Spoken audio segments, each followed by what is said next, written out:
Hi guys, now our topic is electric field due to dipole at a point on equatorial line and other damage in a position or broadside on position. इसी dipole की equatorial line पर कोई point है, इस point पर हमें electric field यानी विद्युत क्षेत्र फाइंड करना है। और इस पॉइंट को हम क्या क्या नाम दे सकते हैं? ए पोजीशन भी कह सकते हैं और ब्रॉड साइड ऑन पोजीशन भी कह सकते हैं। तो सबसे पहले जब आप ये डेरिवेशन करने जा रहे हैं तो सबसे पहले आप इक्वेटोरियल लाइन की डेफिनेशन लीजिए। What do you mean by equatorial line? Equatorial line is that line which is perpendicular and passing through center of time, which is perpendicular and passing through center of time, जैसे dipole. और कोई line जो इसके centre से पास हो रही हो और ये परपेंडिकुलर हो, इसको हम क्या कहते हैं? Equatorial line. अब इस लाइन पर कोई पॉइंट है, इस पॉइंट पर हमें क्या करना है? Electric field intensity find out करना है। तो आइए देखते हैं इसके लिए derivation. Let us consider there is two charge minus q and plus q are placed at point A and B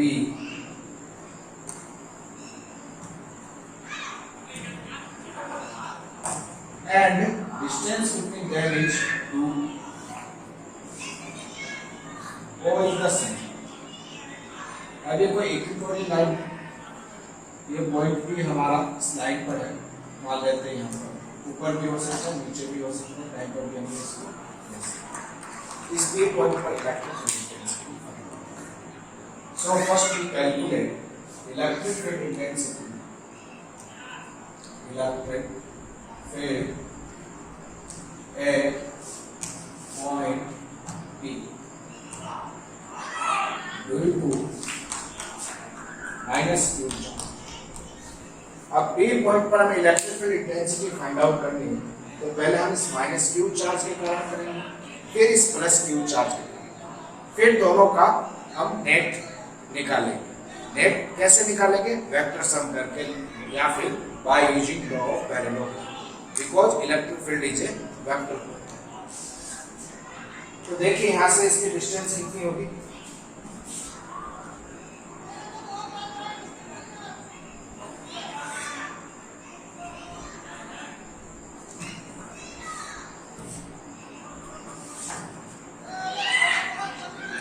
ये P पॉइंट जो है तो इस O पॉइंट से R डिस्टेंस है और सेट करें तो ये डिस्टेंस भी क्या हो जाएगी? A हो जाएगी। तो ये जो एक राइट एंगल ट्रायंगल बन रहा है इस टाइप से, O P, सपोज ये एंगल थीटा है तो इधर भी एंगल थीटा होगा, ये डिस्टेंस A है, ये डिस्टेंस R है, तो AP इज इक्वल टू क्या हो जाएगा? A square R square. Similarly, AP is equal to B, जो कि सेम आइडेंटिकल वैल्यू है। So, electric field at point P due to minus q charge, minus q charge के कारण जो electric field intensity होती है मान लेते हैं माइनस P, तो minus P is equal to K Q upon, यहाँ से माइनस q चार्ज से जो डिस्टेंस है K Q is equal to AP हमने कैलकुलेट किया ये Q अपॉन ये कितने डिस्टेंस आ जाएगी? A R square plus A square. AP जो है वो कितना होगा? AP is equal to BP is equal to R square plus A square का, तो यहाँ पर इसका होल स्क्वायर है तो इस सिंपल जो डिस्टेंस आएगी R स्क्वायर प्लस A। अब इलेक्ट्रिक फील्ड वेक्टर क्वांटिटी है तो इसकी डायरेक्शन देखनी है। डायरेक्शन कैसे देखेंगे? तो यहाँ पर देखिए क्या करें, P पॉइंट पर डायरेक्शन फाइंड करने के लिए एक Q नोट चार्ज है। Q नोट चार्ज क्या है? ये पेस्ट चार्ज है जो हमेशा पॉजिटिव मैग्नीट्यूड होता है, तो बहुत छोटा होता है जो किसी पर फोर्स नहीं अप्लाई करता। तो अब हम ये देखेंगे ये तो फोर्स इसी तरह अप्लाई नहीं कर पाएगा, लेकिन हम ये देखेंगे माइनस क्यू इस क्यू नोट पर किस डायरेक्शन में फोर्स अप्लाई करता है। ये इसको धक्का देगा या खींचेगा। अब ये तो पॉजिटिव है, ये नेगेटिव है, तो श्योर है खींचेगा। और कूलॉम्स लॉ से हम जानते हैं कि the force acting between two charges along the line joining between them. तो इन दोनों लाइन को मिलाने वाली लाइन यही है AP, इसी के अलोंग क्या करेगा, ये इसको खींचेगा। यानी इलेक्ट्रिक फील्ड इंटेंसिटी इस नेगेटिव चार्ज के कारण जो होगी वो इस डायरेक्शन में, ठीक है। तो इस डायरेक्शन को हम नाम दे देते हैं अलोंग P।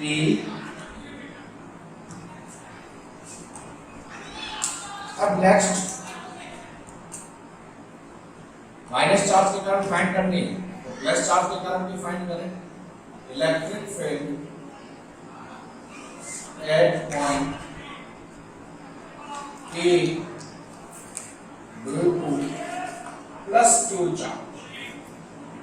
मान लेते हैं ये जो है प्लस क्यू चार्ज के कारण, ये क्या आएगी, ये क्यू। अब देखिए इस प्लस क्यू चार्ज के कारण यहाँ पर इलेक्ट्रिक फील्ड इंटेंसिटी फाइंड कर रहे हैं। ये डिस्टेंस कितनी है, P। तो हमें पता है किसी भी एक पॉइंट चार्ज का इलेक्ट्रिक फील्ड इंटेंसिटी है r²। यहाँ पर r क्या होती है, इनके बीच की डिस्टेंस होती है, लेकिन यहाँ पर जो डिस्टेंस है वो dp है, तो dp का स्क्वायर।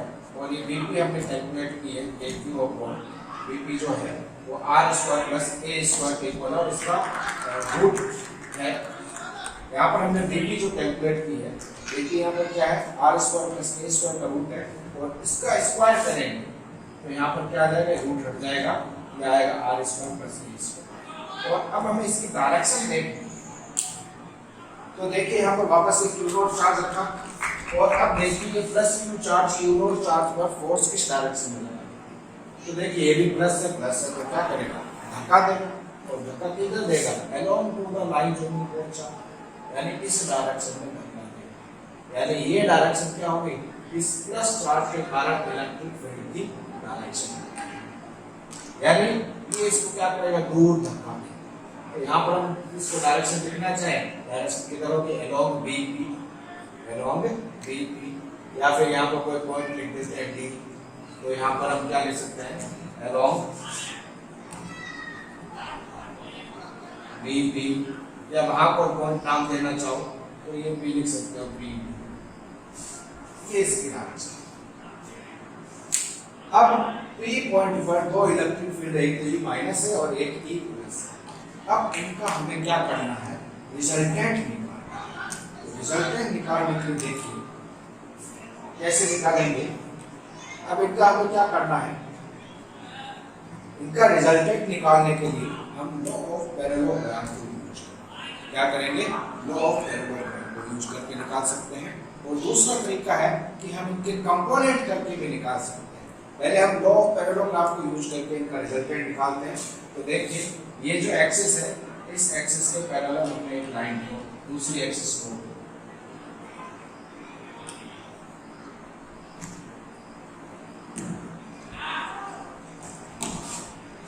इस एक्सिस के अलोंग हमने दूसरी एक्सिस लाइन ड्रॉ।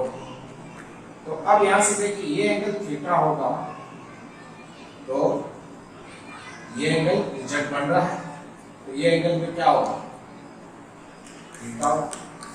तो ये एंगल थीटा है, तो ये एंगल में क्या होगा, थीटा होगा। अब ऊपर वाला एंगल देखिए हम, ये एंगल कैसे निकालें, तो ये देखिए अब परपेंडिकुलर है एक्सिस, जो इक्वेटोरियल लाइन है, इक्वेटोरियल लाइन जो है वो एक्सिस, इसके एक्सिस के परपेंडिकुलर होती है। और ये एंगल थीटा है, तो ये एंगल कितना होगा, 90 माइनस थीटा। तो ये यहाँ पर भी कितना आएगा, 90 माइनस थीटा। और ये इसके परपेंडिकुलर है, तो ये एंगल भी क्या आ गया, थीटा। यानी E प्लस और E माइनस के बीच में जो टोटल एंगल है वो कितना आ जाएगा, ये टोटल एंगल थीटा है। इसको हम अलग डायग्राम बनाते हैं। तो देखिए अलग इस टाइप से कुछ डायग्राम बनता है कि हमारे पास दो वेक्टर है, एक तो E प्लस और ये E माइनस, और इन दोनों के बीच में एंगल जो है ये हमारा थीटा। अब हमें इन दोनों का रिजल्टेंट निकालना है by using law of parallelogram. तो हम पैरेललोग्राम को यहाँ पर लगाते हैं। तो उससे पहले देखिए what is the relation between E plus and E minus from equation first and second magnitude of E plus is equal to magnitude of E minus, और इसको मान लेते हैं मैग्नीट्यूड सिंपल दोनों का मैग्नीट्यूड से। तो अब हमें नेट निकालना है, नेट इलेक्ट्रिक फील्ड कैलकुलेट करना है। तो कैसे करेंगे? From law of parallelogram resultant electric field at point P H E net is equal E plus E minus, vector sum लिखा है। अब इसका मैग्नीट्यूड लिखेंगे तो क्या आ जाएगा? E net is equal to इसका magnitude E plus square E minus square plus 2E plus E minus cos theta. अब देखिए इनके बीच का एंगल कितना है? 2 थीटा, और ये इसका ये इनका मैग्नीट्यूड। अब आप कभी भी E प्लस और E माइनस की वैल्यू रखने की इसमें गलती ना करें। हम क्या रखेंगे इसकी जगह? E रखेंगे, और E रखकर हम सोल्व करेंगे। तो अभी आप एक बार इसका स्क्रीनशॉट ले लीजिए, स्क्रीन पोज करके लिख लीजिए। मैं इसको थोड़ा रब कर रहा हूं। तो देखिए इसको सॉल्व करते हैं। तो यहाँ पर क्या आएगा? E प्लस और E माइनस को हम किससे रिप्लेस करते हैं? E से रिप्लेस करते हैं। तो क्या आ जाएगा? ये E square plus E square plus 2E square कोस 2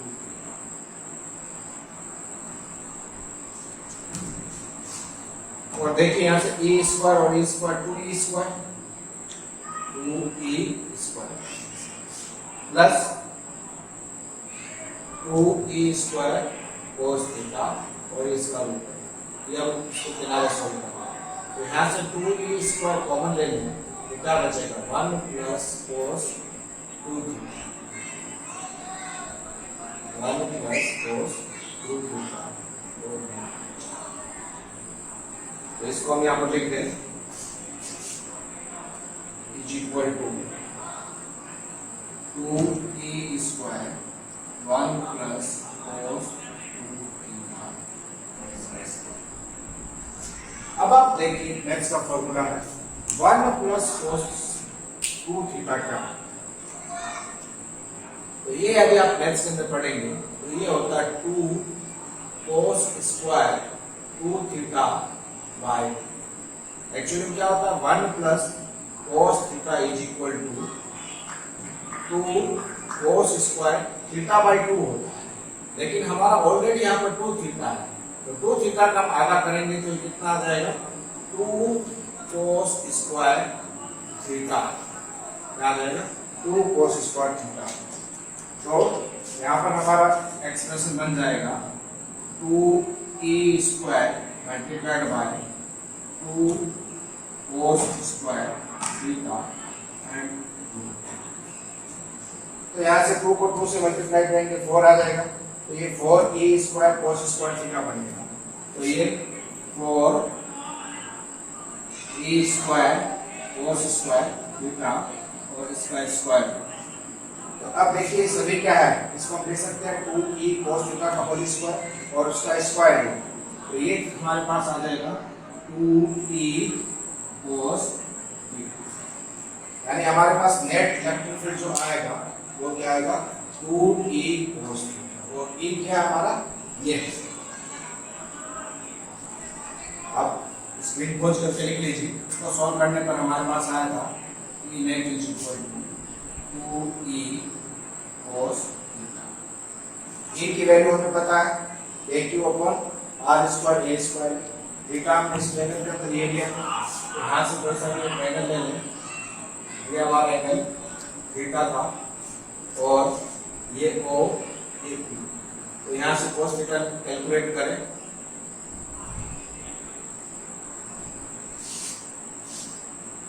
बेस अपॉन हाइपोटेनस, ये साइड हमारी आर है, ये ए है, ए स्क्वायर प्लस आर स्क्वायर का रूट, तो यहाँ पर बेस हमारा क्या आ जाएगा?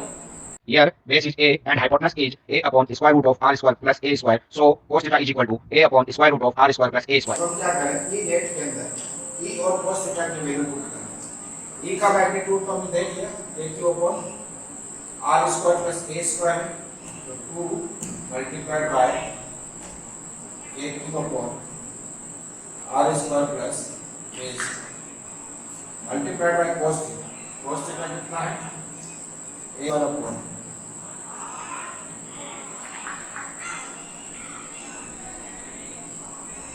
आर स्क्वायर प्लस ए स्क्वायर। अभी स्क्वायर रूट है, इसकी पावर स्क्वायर रूट को हम क्या लिखते हैं? पावर 1/2, और ये यहाँ पर पावर 1। तो अब इसको थोड़ा रीअरेंज करके लिखें तो ये हमारे पास एक्सप्रेशन बन जाएगा a 2a और ये पावर 1 और 1/2, ठीक है, मल्टीप्लिकेशन है, तो ये क्या बन जाएगा? आर स्क्वायर प्लस ए स्क्वायर की पावर 3/, और ये क्यू मल्टीप्लाइड बाय 2a, ये किसके इक्वल होता है? डाइपोल मोमेंट के इक्वल होता है। तो यहाँ से क्या आ जाएगा? a p upon are square plus A square की पावर, यानी किसी डाइपोल के दो चार्ज के कारण इक्वेटोरियल पॉइंट पर जो इलेक्ट्रिक फील्ड आएगा वो कितना आएगा? a p upon are square plus A square की पावर 3/2। तो हमारा नेट रिजल्ट यहाँ पर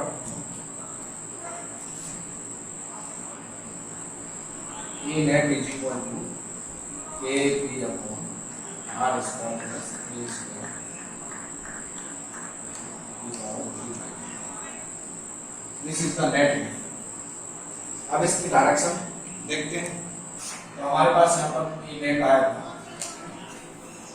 kp upon r square plus a square। अब हम इसकी डायरेक्शन देखेंगे। देखिए दो वेक्टर है, मैंने ऐसे बनाया था डायगोनल, ये इधर है e प्लस और ये इधर माइनस, और दोनों का मैग्नीट्यूड सेम है, तो उसका रिजल्टेंट जो है वो हमेशा एकदम सेंटर में आ जाता है। और इन दोनों के बीच एंगल 2 थीटा था, तो इधर से थीटा एंगल तक, इधर से थीटा एंगल तक ये e नेट, यानी हमारा जो e नेट आएगा वो एकदम सेंटर के अंदर इस एक्सिस के, इस डाइपोल के एक्सिस के पैरेलल है, और दोनों से इक्वल एंगल पर, e प्लस और ये माइनस से इक्वल एंगल। तो ये रिजल्टेंट की डायरेक्शन है। तो यहाँ पर हम देख सकते हैं इसकी इक्वेटोरियल लाइन पर किसी पॉइंट पर जो इलेक्ट्रिक फील्ड होगा वो इधर होगा एंटी पैरेलल टू एक्सिस। ये हमारे डाइपोल की एक्सिस है, ये माइनस क्यू चार्ज है और ये प्लस क्यू चार्ज है, और ये electric field, E net electric field. लेकिन हमें एक स्टैंडर्ड वे में लिखना है, तो हम किससे कंपेयर करेंगे? डाइपोल मोमेंट से। डाइपोल मोमेंट जो हमारा है, डाइपोल मोमेंट जो हमारा है वो माइनस से प्लस है, ए बी के डायरेक्शन में। तो हमारे डाइपोल मोमेंट की डायरेक्शन और नेट इलेक्ट्रिक फील्ड की डायरेक्शन। तो हम यहाँ पर क्या करेंगे? डायरेक्शन के लिए net electric field at a point on equatorial line is anti-parallel to dipole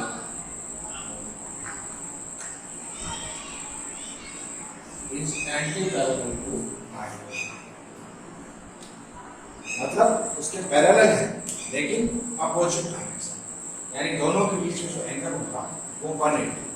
अब देखिए डाइपोल आपने प्लस बनाया, यदि प्लस और माइनस की चार्ज की हम पोजीशन चेंज तो क्या होगा, इधर प्लस में लिख लें और इधर क्या लिखें माइनस लिख लें। फिर ये पी पॉइंट को फाइंड आउट करें तो क्या होगा, माइनस चार्ज का इस डायरेक्शन में, प्लस चार्ज का इस डायरेक्शन में, तो रिजल्टेंट इधर बीच में आएगा। लेकिन यहाँ पर डाइपोल मोमेंट है तो इसके अपोजिट। तो यदि हम वेक्टर फॉर्म में लिखें तो इसको ऐसे भी लिख सकते हैं, E net vector is equal minus A P, अब यहाँ पर वेक्टर आर स्क्वायर प्लस ए स्क्वायर, तो यहाँ पर माइनस आ जाएगा, क्या आ जाएगा माइनस आ जाएगा। यहाँ पर माइनस साइन क्या शो कर रहा है, E and P both are in opposite. तो अब बात डायरेक्शन की होगी और डिस्टेंस का भी देखिए। अब यहाँ पर देखिए if r is greater than means point of observation है वो इस डाइपोल की डिस्टेंस से बहुत ज्यादा डिस्टेंस है, तो क्या हो जाएगा, this is r square plus a square is equal to. तो यहाँ से देखिए क्या आएगा, a net is equal a p upon ये अंदर क्या बचेगा r स्क्वायर और इसकी पावर 3/2, तो इस पावर से 2 से 2 कैंसिल हो जाएगा तो क्या बचेगा। This is the magnitude of net electric field at a point of equatorial line. Here, net electric field is on equatorial line is directly proportional to dipole moment and inversely proportional to cube of distance from center to that। तो यदि E और R के बीच में graph draw करें तो कैसा आएगा, right पे रेक्टेंगल, और E और R के बीच में ग्राफ ड्रॉ करेंगे तो क्या आएगा रेक्टेंगल। दोनों की शेप लगभग सेम है, थोड़ा सा डिस्टेंस का फर्क होता है, आप कैसे भी इस टाइप का बना कोई दिक्कत नहीं चाहिए। तो ये हमारा डेरिवेशन हो गया electric field due to dipole at a point और इक्वेटोरियल लाइन और रेने पोजीशन। अब क्या रिलेशन होता है इक्वेटोरियल लाइन पे इलेक्ट्रिक फील्ड में और एक्सिस के इलेक्ट्रिक फील्ड। तो देखिए E axis is equal to 2kp upon r and E equatorial is equal to kp upon r, यानी E axis is equal to 2 times of equator। ये कई बार इनका रेशो